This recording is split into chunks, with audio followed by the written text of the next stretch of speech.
mali ba akong nagawa? Tila nag-iba ang mga kilos mo at salita. Bakit kaya? Parang hindi ka na masaya. Ika'y biglang nata... Ay, ala. Sorry. Sorry na post may nag-notify kasi sandali lang ha. Wait lang. Oh, ito, i-play ko na ulit. Di, wag na. Ito naman, nagtatampoy. Kung saan na-post kanina, doon lang natin ipi-play ulit, oh. Di, wag na, okay lang. Iba na yung iba na yung... Iba yung pakiramdam, hindi na, katulad kanina. Sorry, par. Hindi ko kasi alam na magme-message si mama. Hindi ko naman, hindi ko naman ginusto din. Sorry, par.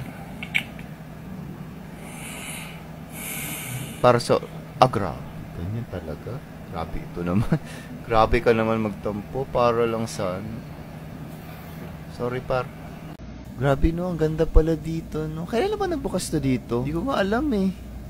Bago lang pala to dito. Oh, parang nag-branch lang sila dito sa atin. Ikaw, Tyro, nasubukan mo na ba kumain dito? Hindi pa eh. Masarap ba dito? Bago daw to, sabi ni Mark. Puro mahal dito, no? Kasi tingnan nyo, masyadong fancy yung lugar saka yung vibe. May in-invite ka ba, Tyron? Ba't pa naitingin ka sa... Ha? Wala. Kahit saan-saan ka kasi nakatingin. Bago kasi, parang inaobserbahan ko lang yung lugar. Parang hindi ka kasi mapakali. Kala namin may hinihintay ka. In fairness, ha? Ang daming tao dito. Mukhang masarap na yung mga pagkain. Diyan na, huwag ka na maingay. Happy birthday! Happy birthday to you. Happy birthday, par! Hindi mo naman tayo na! Happy birthday! Sabi ko na nga ba? Happy birthday! Happy birthday to you. Happy birthday! One part, ma'am. Par, isang ka, par. Sa school? Baka maliit na nga ako eh. Buti ka pa nakapag-school ka. Nag-stop kasi ako, par. Sige, par, mauna mo na ako ganyan ka na pala ngayon, par. Nagbago ka na pala. Akala ko kasi tulad nung dati pa din. Bakit? Anong nangyari? Kanina kasi, par, pagising ko, gusto ko sanang uminom ng kape. Kaso, nabuhos. Nabuhos sa bibig ko. Tapos, ngayon, gusto ko sanang uminom ulit. Kaso, di sana nagtimpla ka na lang ulit. Yun nga, par. Kaya nga ako lumalapit sa'yo ngayon. Kasi wala na akong pampili, par. Kain ko sana pa ng breakfast pa. Wala akong makain, par. Wala akong pangkape. Alam mo, ngayon. Bakit? Magkano ba kailangan mo?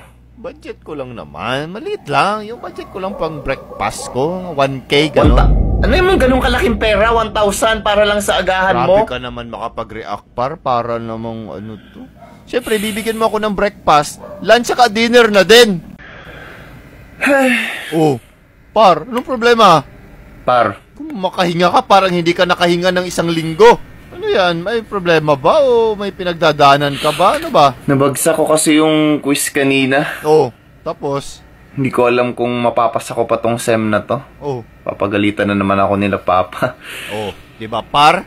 At least aware ka. Yun yung pinakamahalaga sa lahat. Number 1, dapat aware ka.